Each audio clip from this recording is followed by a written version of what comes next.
बात छत्तीसगढ़ के गरियाबंद जिले की करेंगे, जहां पर सांप्रदायिक हिंसा के बाद माहौल बेहद तनावपूर्ण है। विवाद दो गुटों के बीच बताया जा रहा है, जो देखते ही देखते हिंसा और आगजनी में तब्दील हो गया।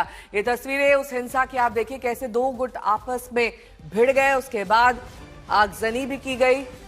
कई लोगों को गंभीर चोटें आई हैं। पुलिस ने देर रात 3 आरोपियों को इस पूरे मामले में गिरफ्तार किया है। ये 5 तस्वीरें बयां कर रही हैं कि कैसे हिंसा के बाद माहौल तनावपूर्ण है, क्योंकि गुस्साए लोगों ने तोड़फोड़ की है, घर जलाए हैं, गाड़ियां फूकी हैं, उपद्रव और बवाल में चाकुओं से भी वार किया गया है। ये आपराधिक तत्वों का हमला बताया जा रहा है। अब वहां पर भारी पुलिस बल की तैनाती कर दी गई है।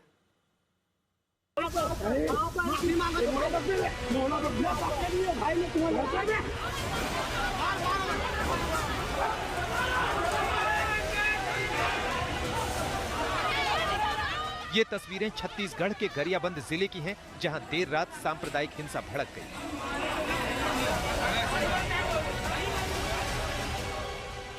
दरअसल कुछ मुस्लिम युवकों ने गांव के कुछ लोगों पर हमला कर दिया। इसके बाद गुस्साए गांव वालों ने आरोपियों के घर में जमकर तोड़फोड़ की और आग के हवाले कर दिया।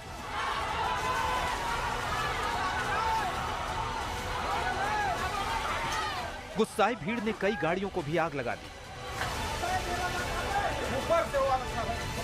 हिंसा और तनाव इतना बढ़ गया कि पुलिस को लाठीचार्ज करना पड़ा।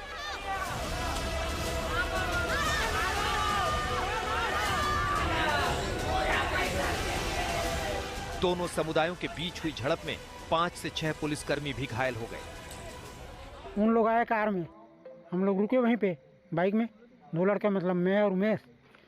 तो उन लोग निकले कार से और पत्थर से सीधा वार किए हैं। बासिल में रेखराम को मारा है, वही लोग है। उसके बाद फिर बकली से हम लोग वापसी आ रहे थे घर, तो बीच रास्ते में पता चला कि गांव में नरेंद्र साहू को बकली चौक में मारे हैं। कितने लोगों को मारपीट की? मतलब आज लगभग 4-5 लोगों को मारे हैं। क्यों मार रहे हैं, ये क्या कारण पता चला? ये हमारे गांव में 1.5 साल पहले उन्हीं लोग गांव के शिव मंदिर को तोड़े थे। उसका भी कोर्ट में केस चल रहा है और वो लोग जमानत से छूट गए हैं।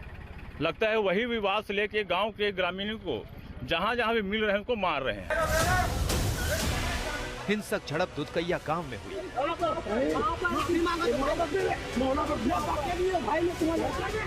आरोप है कि जिन मुस्लिम युवकों ने हमला किया, उन पर करीब 1 साल पहले गांव के शिव मंदिर को खंडित करने का आरोप लगा है। करीब 4 महीने पहले राहगीरों से लूटपाट और मारपीट करते इन लोगों का वीडियो सोशल मीडिया पर वायरल हुआ था, जिसके बाद उन्हें गिरफ्तार किया गया। गांव वालों का कहना है कि जमानत पर बाहर आने के बाद इन आरोपियों ने शिकायत करने वालों को डराना धमकाना शुरू कर दिया और कल हमले के बाद माहौल गर्मा गया।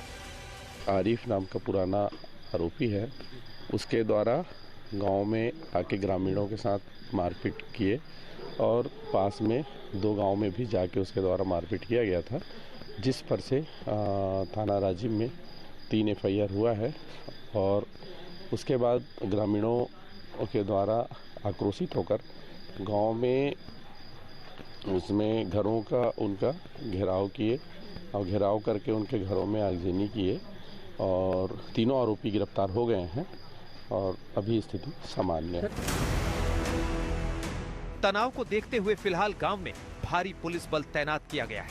किसी भी अप्रिय घटना से निपटने के लिए दमकल की गाड़ियां और एम्बुलेंस भी गांव में तैनात की गई है। राहुल ठाकुर के साथ ब्यूरो रिपोर्ट, आज तक। सुमी राजप्पन मेरी सहयोगी जुड़ गए हैं इस वक्त तमाम जानकारी के साथ। सुमी, इस वक्त क्या माहौल अब भी तनावपूर्ण बना हुआ है और क्या धारा 144 लगाई गई है? जी बिल्कुल, माहौल अभी भी थोड़ा तनावपूर्ण बना हुआ है, लेकिन क्योंकि उस पूरे एरिया को छावनी में तब्दील कर दिया गया है, हेवी डिप्लॉयमेंट हो गई है वहाँ पे सिक्योरिटी पर्सनल की, तो इसलिए मामला जो है अंडर कंट्रोल है।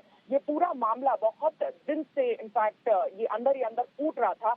बिल्कुल 2025 में अप्रैल में शिव मंदिर के साथ जब तोड़फोड़ की गई थी, उसी समय ये कल्प्रिट जो है, जिनका नाम आरिफ है और उनके 2 और साथी, तो उसी समय ये जो कल्प्रिट है लोगों की नजरों में आ गए थे और उसके बाद लगातार ये राहगीरों से, वहाँ के गांव वालों से लूटपाट मचाते थे, जिसका लूटपाट मचा मचाने का एक वीडियो 4 महीने पहले ही वायरल हुआ था और उसके बाद इन्हें गिरफ्तार भी कर लिया गया था। लगभग 2 ऐसे इंसिडेंट्स उन्होंने किए जिसके बाद इन्हें गिरफ्तार कर लिया गया था और जैसे ही ये बेल पर बाहर आए उसके बाद इनकी गुंडागर्दी वापस से शुरू हो गई और इस बार भी बिल्कुल यही हुआ। जेल से बाहर आने के बाद जो कंप्लेनेंट थे उनके घर जाकर उसको मारपीट करने लग गए और उसके बाद गाँव वाले काफी ज्यादा आक्रोश में आकर फिर आरिफ और उसके साथियों का घर तोड़ने गए। तो इस तरह से ये जो आपसी का जो झगड़ा था वो 2 कम्युनिटी के बीच का झगड़ा बनकर उभर गया और उसके बाद हमने देखा कि काफी ज्यादा आक्रोश दोनों कम्युनिटी में देखने को मिला। लॉ एंड ठीक है, बहुत शुक्रिया इस तमाम जानकारी के लिए आपका।